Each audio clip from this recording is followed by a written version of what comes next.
Bismillahirrahmanirrahim. Assalamualaikum warahmatullahi wabarakatuh. Alhamdulillahi rabbil alamin, alladzi bi ni'matihi tatimmus shalihat. Asyhadu an la ilaha illallah wahdahu la syarika lah, wa asyhadu anna Muhammadan abduhu wa rasuluhu alladzi la nabiyya ba'dah. Allahumma shalli ala sayyidina Muhammad wa ala ali sayyidina Muhammad kama sallaita ala sayyidina Ibrahim wa ala ali sayyidina Ibrahim wa barik ala sayyidina Muhammad wa ala ali sayyidina Muhammad kama barakta ala sayyidina Ibrahim wa ala ali sayyidina Ibrahim fil alamin innaka Hamidum Majid. Qala Allah Ta'ala fi kitabihil karim, ya ayyuhalladzina amanu kutiba alaikumus siyam kama kutiba alal ladzina min qablikum la'allakum tattaqun. Amma ba'du. Ma'asyiral muslimin, kaum muslimin dimanapun berada yang dimuliakan oleh Allah Subhanahu wa ta'ala. Alhamdulillah, segala puji dan puja adalah milik Allah Subhanahu wa ta'ala. Allah yang memberikan kepada kita beribu-ribu nikmat yang sungguh sangat luar biasa. Bahkan kalaupun kita mau menghitung satu persatu, maka kita tidak akan pernah sanggup untuk menghitungnya. Sehingga harus menjadi insaf diri bagi kita untuk senantiasa banyak-banyak bersyukur kepada Allah. Pandai menjadi hamba yang bersyukur. Hamba yang pandai bersyukur, dia mengetahui kadar dirinya, bahwa apa yang ada dalam dirinya itu karena Allah Subhanahu wa ta'ala. Semua dari Allah Subhanahu wa ta'ala. Maka mari kita sama-sama untuk senantiasa memperbanyak syukur kita kepada Allah secara lisannya dengan mengucapkan Alhamdulillahi Rabbil Alamin. Dalam kondisi apapun, mengucapkan syukur harus kita dawamkan sebagai bentuk kita sayang kepada Allah Subhanahu wa ta'ala. Dikarenakan betapa yang kita miliki pada saat sekarang ini adalah bentuk kasih sayang Allah Subhanahu wa ta'ala kepada kita. Salawat seiring salam kita haturkan kepada Nabi Muhammad sallallahu alaihi wasallam, teladan terbaik sepanjang masa, uswah hasanah bagi kita, the best idol bagi kita, anak-anak kita, istri keluarga kita, sehingga kita bisa mengambil suri tauladan dari sang Rasulullah Muhammad sallallahu alaihi wasallam, diri kita dan kehidupan kita. Ma'asyiral muslimin rahimakumullah. Di bulan Ramadan ini, alhamdulillah, Allah pertemukan kita dengan bulan Ramadan, dan tak terasa sudah memasuki tanggal 23 di bulan Ramadan. Banyak sekali ibadah-ibadah, amal-amal baik kita yang kita laksanakan di bulan Ramadan ini. Bahkan kita harus meyakini dalam diri kita bahwa insya Allah perbuatan saleh kita, amal baik kita, ibadah kita diterima oleh Allah Subhanahu wa ta'ala. Agar kita optimis dan menjadi pelecut motivasi bagi kita dalam melaksanakan ibadah dan ketaatan kepada Allah Subhanahu wa ta'ala. Agar jangan sampai kemudian yang kita lakukan, ibadah yang kita kerjakan adalah sekedar untuk menggugurkan kewajiban. Kalau dalam bahasa kaidah itu bara'at minadz dzimma. Sekedar menggugurkan kewajiban, asal sudah puasa udah beres. Tidak. Tetapi kita harus meyakini bahwa puasa yang kita kerjakan adalah ibadah, kewajiban bagi kita, karena puasa tersebut diwajibkan bagi kita di bulan Ramadan. Sehingga jangan kemudian dalam dirinya, dalam mindsetnya, cukup saya menahan makan, menahan lapar, menahan haus dari pagi sampai kemudian jelang maghrib. Tetapi maaf, 1000 maaf, masih saja ada di antara kita yang mungkin belum pandai menjaga lisannya, masih saja berkata yang tidak pantas, masih saja berkata yang keji, masih saja menggunjing orang, masih saja menyibir, masih saja membuli. Betapa banyak kalimat, untayan kata-kata yang keluar dari lisannya adalah semuanya negatif. Waliyazubillah. Kanjeng Rasul sallallahu alaihi wasallam menyebutkan dalam hadisnya, "Man kana yu'minu billahi wal yawmil akhir falyaqul khairan aw liyasmut." Barang siapa yang beriman kepada Allah dan hari akhir, hendaklah ia berkata baik atau diam.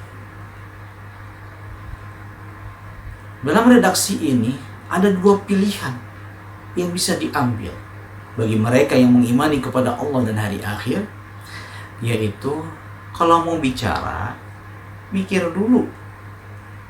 Tidak asal punten ngomong semaunya saja, tanpa mikir kiri kanan, depan belakang, atas bawah. Bicara-bicara saja tanpa pertimbangan ataupun efek disebabkan oleh perkataan kita. Kalau dia tidak mampu mengerem, kalau dia tidak mampu berkata dengan baik dan benar, maka ambillah pilihan kedua, yaitu dengan sikap diam. Maka ada benarnya ungkapan diam itu emas. Ketika dia mampu menahan lisannya untuk tidak berkata yang jelek, maka termasuk orang yang beriman. Sehingga kita harus meyakini bahwa dengan perkataan yang baik yang kita ucapkan kepada saudara-saudara kita, kepada sahabat kita, kepada rekan kerja, kolega, siapapun yang menjadi lawan bicara kita, sampaikanlah dengan perkataan kita, perkataan yang baik dan benar, perkataan yang menyejukkan, perkataan yang kemudian membuat kita dan saudara kita berbahagia, bergembira.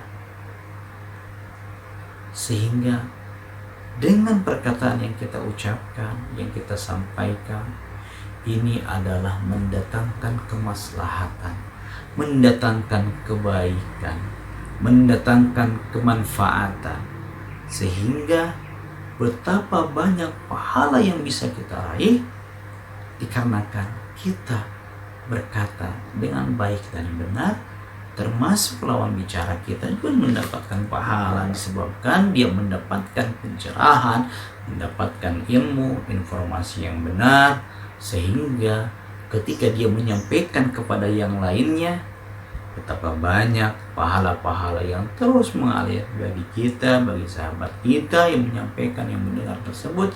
Inilah kemudian jangan sampai kita mengucapkan yang waliyadzubillah, perkataan yang keji, buruk dan lain sebagainya, yang kemudian didengar oleh orang dan kemudian diucapkan dan diajarkan kepada yang lain. Betapa banyak dosa-dosa yang mengalir kepada kita. Maka kaitan ini, kenapa ada korelasi dengan mengimani kepada hari akhir?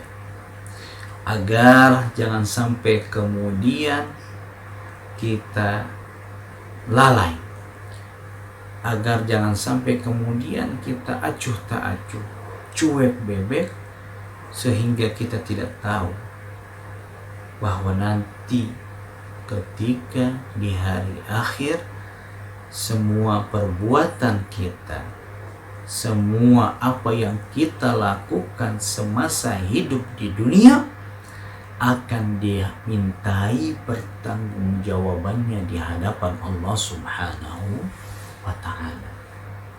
Maka berhati-hatilah ketika berkata-kata. Apatah lagi di bulan Ramadan ini kita belajar, kita dididik untuk sabar.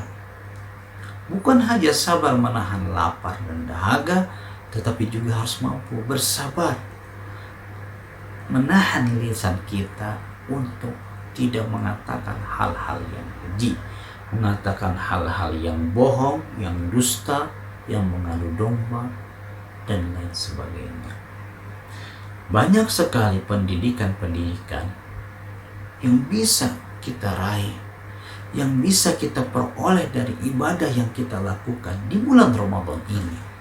Termasuk diantaranya adalah membaca Al-Quran. Dengan membaca Al-Quran maka kita akan mendapatkan pahala yang sangat luar biasa. Bukan hanya sekedar alif lam mim itu satu huruf, tetapi alif satu huruf, lam satu huruf, mim satu huruf. Yang dalam satu huruf tersebut terdapat 10 kebaikan. Masya Allah, betapa banyak kebaikan-kebaikan yang kita dapatkan pada saat kita membaca Al-Quran. Apalagi bulan Ramadan, bulan di mana diturunkannya Al-Quran. Sehingga banyak di antara saudara-saudara kita, termasuk kita, yang berlomba untuk bisa menghatamkan Al-Quran paling tidak minimal 1 kali dalam sebulan. Sehingga dengan tilawah yang kita baca, lalu kemudian kita selami maknanya, dan kemudian kita bisa mentadabburinya, Masya Allah, ini memberikan nilai-nilai pendidikan yang luar biasa bagi kita. Banyak kisah dalam Al-Quran, sehingga bisa menjadi ibrah bagi kita dan keluarga kita. Dengan bacaan Al-Quran yang kita baca,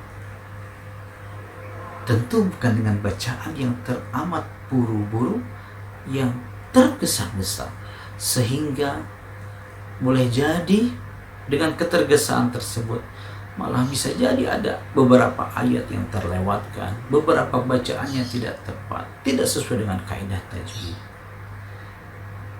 Rasulullah SAW menggambarkan mereka yang mempelajari Al-Quran dengan ungkapan khairukum, sebaik-baik kalian, man ta'allama al-Qur'ana, yang mempelajari Al-Quran, wa'allama, dan kemudian mengajarkannya.